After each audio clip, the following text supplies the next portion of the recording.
I demanded my girlfriend's 17-year-old son clean my bedroom after I slept with his mom, punished him when he refused, excluded him from our family trip, made him clean every bathroom as punishment. Then when he kicked me out, I gave his mom an ultimatum to choose between us and skip his graduation. She chose him. Now I'm alone and regretting everything. Clean my room. Your mother and I made a mess. I said that to a 17-year-old kid while smirking, while making it very clear what kind of mess I was talking about. The look on his face is something I'll never forget. Not anger. Not disgust. Just this quiet, wounded humiliation that made me feel powerful in the moment and sick to my stomach now. I'm writing this from a cheap apartment I can barely afford because I destroyed the best relationship I ever had by trying to humiliate a kid who never did anything to me except exist. 3 months ago, I had a beautiful girlfriend, a nice house to live in, and what I thought was respect. Now I have nothing and I'm trying to figure out how I became the kind of man who would deliberately degrade a child to assert dominance. Let me start at the beginning, because that's where I went wrong. I met Rachel 2 years ago. She was 38, I was 42. She was a nurse, a single mother, and she owned her own house. She had a son, Tyler, who was 15 when we met. Tyler was quiet. Polite. He'd say hi when I came over, then disappear to his room. He got good grades, played basketball, didn't cause trouble. By all accounts, he was a good kid. But I resented him from day one. Rachel's ex-husband had died when Tyler was 12. Heart attack. Sudden. Devastating. Rachel and Tyler were still processing that grief when I entered the picture. And I hated that I was competing with a dead man. Rachel would talk about Mason sometimes. How he'd been a good father. How Tyler missed him. How she wished he could see Tyler grow up. Every mention of Mason felt like a reminder that I was second choice.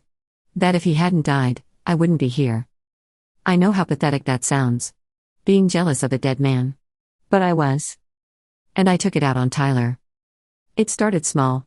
Little comments. Your dad would want you to be tougher than this. Your dad wouldn't let you slack off like that. Using Mason as a weapon while pretending to honor his memory. Rachel would get uncomfortable but wouldn't call me out. I think she was lonely enough that she overlooked red flags. Tyler would just go quiet. Retreat to his room. Never talk back. Never cause drama. That made it worse somehow. I wanted a reaction. I wanted him to push back so I could feel justified in disliking him. When Rachel and I had been dating for a year, she asked if I wanted to move in. Her house was bigger than my apartment. It made financial sense. And I loved her, or thought I did. What about Tyler? I asked. What about him? How's he going to feel about another man living here? In his dad's house? This is my house. And Tyler will adjust. He's a good kid. He was a good kid. That was the problem. He was so good that I couldn't find legitimate reasons to dislike him. So I invented them. I moved in when Tyler was 16. That's when the real power struggle began. I started treating the house like it was mine. Making rules. Demanding Tyler follow them. Acting like I was the man of the house and he needed to fall in line. Dishes need to be done before you go to bed, I'd announce. I always do them in the morning before school, Tyler would say quietly. Well, now you do them at night. New rule.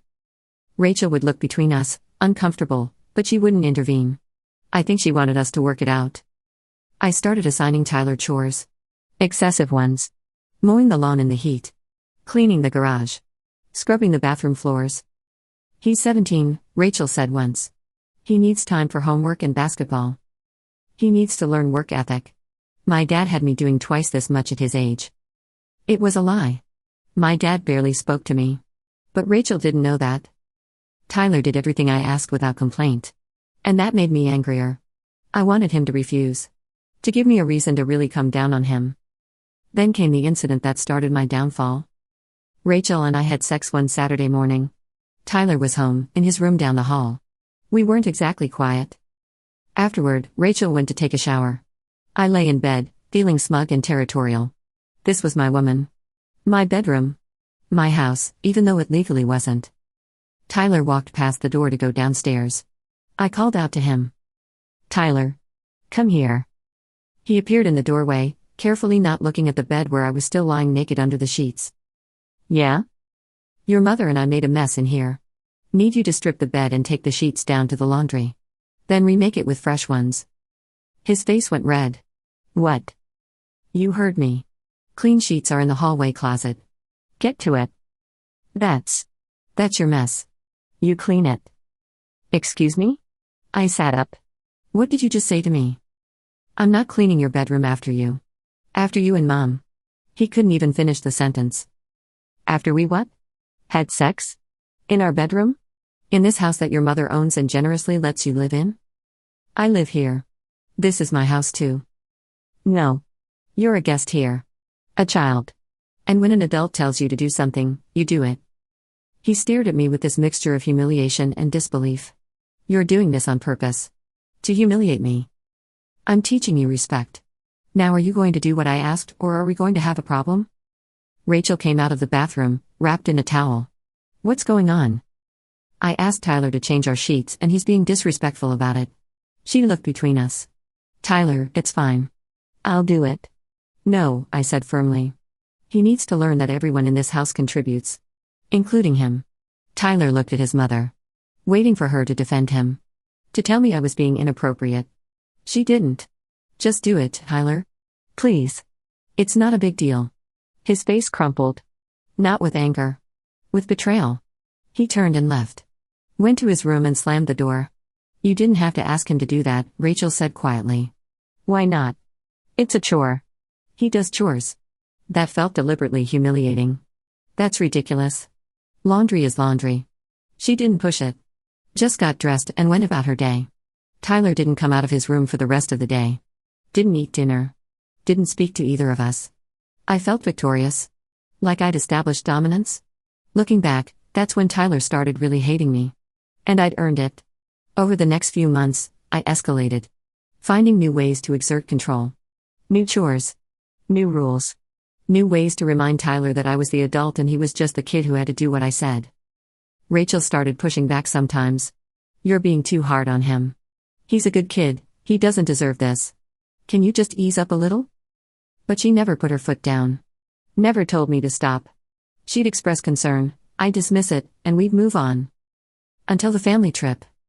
Rachel planned a weekend at the beach. Her parents would be there, her sister's family, all of us. She was excited about it. Tyler's really looking forward to it, she said. He hasn't seen his grandparents in months. 2 days before we were supposed to leave, Tyler forgot to take out the trash. One time. One small oversight. I saw my opportunity. Tyler, come here. He appeared, wary now. He'd learned to be careful around me. You forgot the trash. Sorry. I'll do it now. Too late. You had one job today. You failed. So you're not coming on the trip this weekend? His face went pale. What? You heard me. You're staying home. Maybe next time you'll remember your responsibilities. That's not fair. I just forgot one time. And there are consequences for forgetting. You're 17. You should know better. Rachel came in. What's happening? Tyler's not coming this weekend. He can't handle basic chores, so he doesn't get rewards. That's extreme. It's one mistake. And he needs to learn that mistakes have consequences. He's staying home. Tyler looked at his mother. Mom, please. Grandma and Grandpa are expecting me. I know, honey. Maybe if you apologize too. No. I cut her off. No apologies. The decision is made. He stays home. End of discussion. Rachel looked torn. Can we talk about this privately? There's nothing to talk about. Tyler's eyes were wet. You're doing this because you hate me. I don't hate you. I'm teaching you accountability. You're punishing me because you can. Because Mom lets you. He looked at Rachel again. Waiting. Hoping. She said nothing. Tyler went to his room. Packed his basketball gear. Left for a friend's house. Stayed there the whole weekend while we were at the beach. Rachel was miserable the whole trip. Her parents kept asking where Tyler was. She made excuses.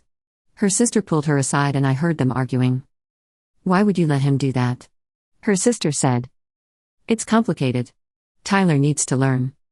Tyler is a great kid and your boyfriend is on a power trip. You're letting him abuse your son. It's not abuse. It's discipline. But Rachel looked uncertain when she said it. We came home to a clean house. Tyler had done all his chores and more. Cleaned the bathrooms, mopped the floors, organized the garage. There was a note on the kitchen counter, hope this proves I can handle my responsibilities. Rachel cried when she read it. I felt nothing. Just irritation that he was trying to manipulate her with guilt. See? I said. The punishment worked. He learned his lesson. Did he? Or did he just learn that his mother won't protect him? That stung. But I pushed it away. Things got worse after that. Tyler stopped talking to me completely. Would respond in one-word answers when necessary, otherwise acted like I didn't exist. I didn't care. I told myself he was being a brat. That this was normal teenage rebellion. Then came the bathroom incident. Tyler was in the shower one evening. I needed to use the bathroom. I banged on the door. Hurry up. I'll be out in 5 minutes. Now. I heard the water shut off.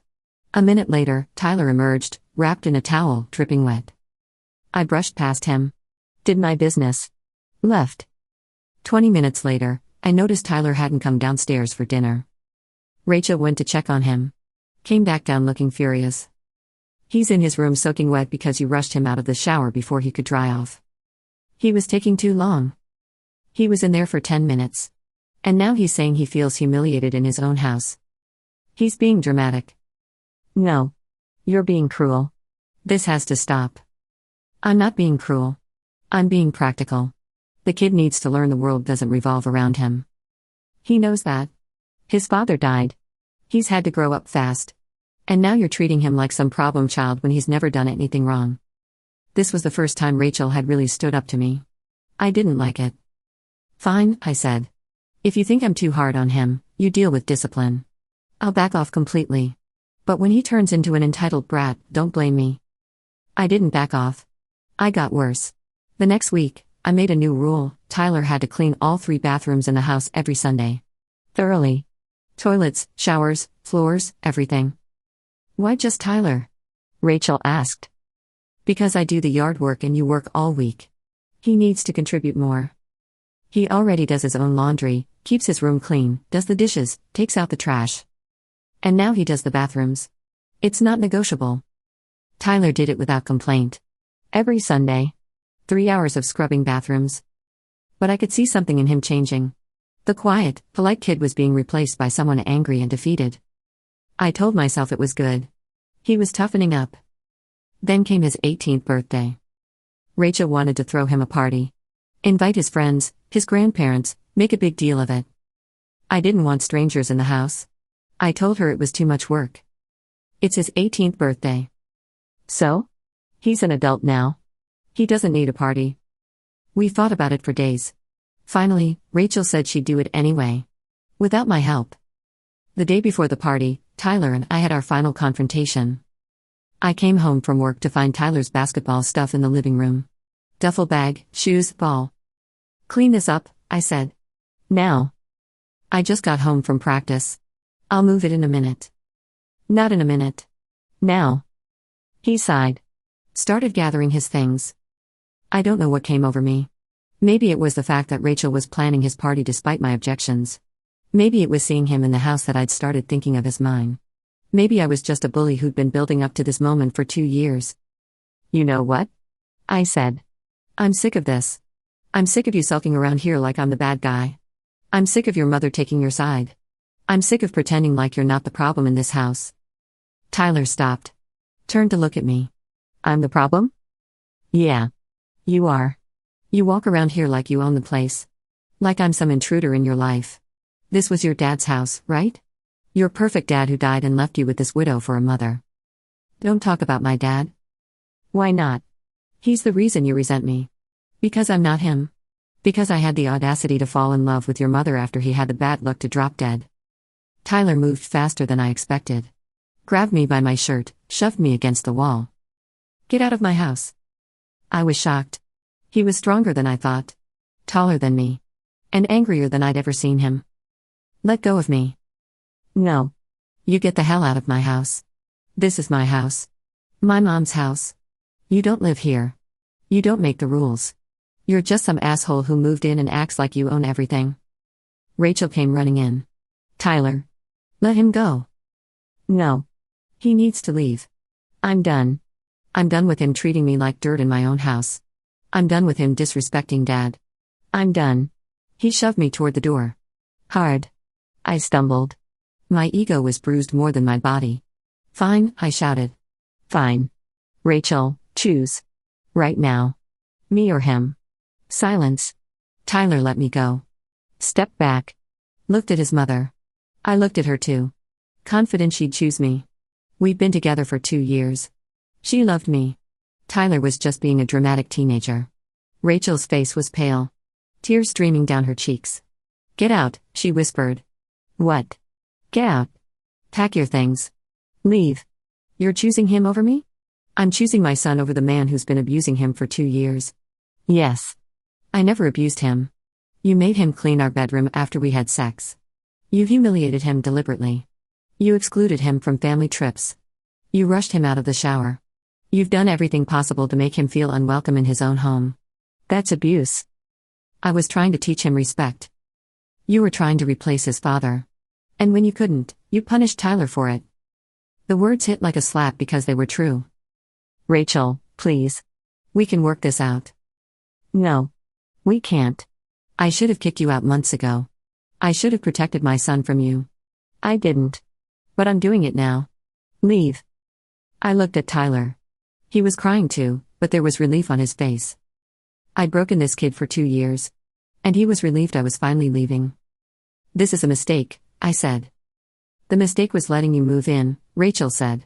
The mistake was every time I let you hurt my son and didn't stop you. Get out. I packed a bag. Loaded my car. Left. I was so angry. So convinced they'd regret this. That Rachel would call in a few days, apologetic, begging me to come back. She didn't call. I called her. She didn't answer. I texted. She didn't respond. Finally, after a week, she sent one text, Tyler's graduation is in 2 weeks. You're not invited. Don't contact us again. Tyler's graduation. That's when I made my final, catastrophic mistake. I showed up at Rachel's work. Cornered her in the parking lot. We need to talk. I have nothing to say to you. I miss you. I love you. We can fix this. There's nothing to fix. You abused my son. We're done. I never abused him. I was trying to be a father figure. A father figure doesn't humiliate. Doesn't punish excessively. Doesn't make a child feel unwelcome in their own home. You weren't a father figure. You were a bully? Fine. You want me to apologize to Tyler? I'll do it. I'll make things right. It's too late for that. It's not too late. We love each other. We can start over. I'll back off with Tyler. I'll give him space. You'll never be near my son again. That's when I snapped. When I made the ultimatum that destroyed everything. Then choose. Right now. Me or Tyler. A future with me or your ungrateful son who kicked me out of the house I helped pay for. I already chose. Tyler. Always Tyler. Even if it means missing his graduation? Because I swear to God, Rachel, if you don't take me back, I'll show up at that graduation and make a scene. I'll tell everyone there what a disrespectful little. She slapped me. I'd never been slapped before. I stood there, shocked. You threatened my son's graduation and you think I'll take you back? You're delusional. Stay away from us. I'm filing a restraining order. She did. I couldn't go within 500 feet of Tyler, Rachel, or Tyler's school. I missed the graduation. Not because I was prohibited, though I was, but because Rachel made sure I understood that showing up would result in my arrest. I sat in my new apartment that day, alone, and watched through Facebook as Rachel's sister posted photos of Tyler in his cap and gown, surrounded by family. Rachel was beaming. Tyler was smiling. They looked happy. Happier than I'd ever seen them when I was around. That's when it started to sink in. The restraining order was temporary. 90 days. But by the time it expired, I'd lost so much more than access to Rachel and Tyler. I'd lost my self-respect. I spent those 90 days trying to justify my behavior. Telling myself I'd been right. That Tyler was disrespectful. That Rachel chose her son over our relationship because she couldn't let go of her dead husband. I told this story to friends. To my brother. To anyone who would listen. None of them took my side. You made a teenage kid clean your sex sheets? My brother said, disgusted. It was just laundry. Bull. You were marking territory. Showing him you owned his mother and there was nothing he could do about it. That's sick. My best friend since college stopped returning my calls after I told him about the bathroom incident. My coworkers started avoiding me after I complained about ungrateful stepkids too many times in the break room. I was being forced to confront something I didn't want to face. I was the villain in this story. Not Tyler, who'd been a polite, grieving teenager just trying to live in his own house. Not Rachel, who'd been trying to balance love for her son and hope for a new relationship. Me. I'd walked into a home where a child was still mourning his father and decided that child was competition. That I needed to dominate him. Break him. Make him submit to my authority. And I dressed it up as discipline and teaching respect. My court-ordered therapist, part of the restraining order terms, didn't buy my justifications for a second. Why did you ask Tyler to clean your bedroom after you'd been intimate with his mother? She asked in our first session. It needed to be done. It was a chore. Why that chore? Why that day? Why couldn't you or Rachel do it? I couldn't answer honestly. Because the honest answer was, I wanted to humiliate him. You were threatened by a teenage boy, my therapist said. A child who'd lost his father. And instead of having empathy, you saw him as an obstacle to claiming what you thought was yours. Rachel was mine. Rachel was a person. Not property. And Tyler was her son. Not your competitor. She made me examine every interaction. Every punishment. Every rule. Why did you exclude him from the family trip? He forgot the trash. Do you really believe forgetting to take out trash one time warranted missing a weekend with his grandparents he hadn't seen in months? Silence. Or did you want to punish him for existing? For being the reason Rachel sometimes said no to you? For being evidence that she'd had a whole life and family before you? I started crying in that session. Because she was right. I'd resented Tyler from day one. Not for anything he did, but for what he represented, proof that I wasn't Rachel's first choice. That I was the replacement. The consolation prize. And I'd punished him for it. What would you say to Tyler if he were here? My therapist asked. That I'm sorry. For what specifically? For making him clean the bedroom. For excluding him from the trip. For being too hard on him. You're minimizing. Try again. I took a breath. For making him feel unwelcome in his own home. For humiliating him. For trying to break his spirit because I was jealous of his dead father. There it was. The truth. The restraining order expired. I thought about reaching out to Rachel. Apologizing. Trying to explain. My therapist advised against it. You need to let them heal. Your presence, even your apology, would be about making yourself feel better. Not about their well-being. So I stayed away. I saw through mutual Facebook friends that Tyler got a full scholarship to college. Basketball and academics. Rachel posted about how proud she was. I felt nothing but shame.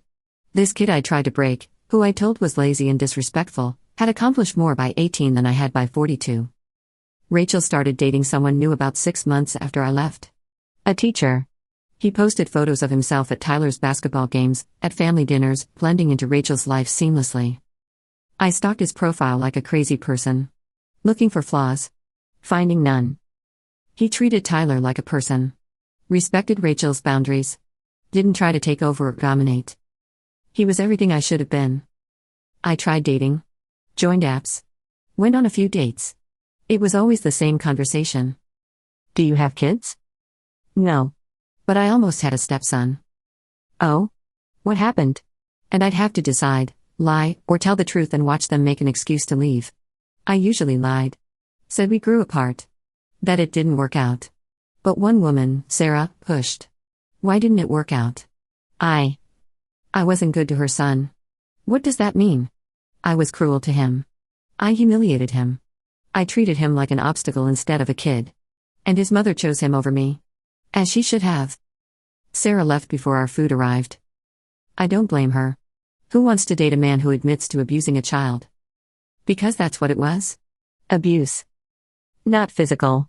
But emotional. Systematic. Deliberate. I'd spent 2 years making a grieving teenager feel worthless in his own home because my ego couldn't handle being with a woman who'd loved someone before me. A year after the breakup, I ran into Rachel at a grocery store. She saw me. Her face went hard. She turned to leave. Rachel. Wait. Please. She stopped but didn't turn around. I'm sorry. For everything. I was terrible to Tyler. You were right to choose him. She turned then. Looked at me with something like pity. You know what the saddest part is? Tyler felt guilty. After you left, he apologized to me for kicking you out. He was worried he'd ruined my happiness. My chest tightened. That's the kind of kid he is. Thoughtful. Kind. Even after you spent 2 years trying to destroy him, he felt bad about defending himself. Rachel. He's thriving now. At college. Happy. He has a girlfriend who thinks he's amazing. He's on track to graduate with honors. He's everything you said he wasn't.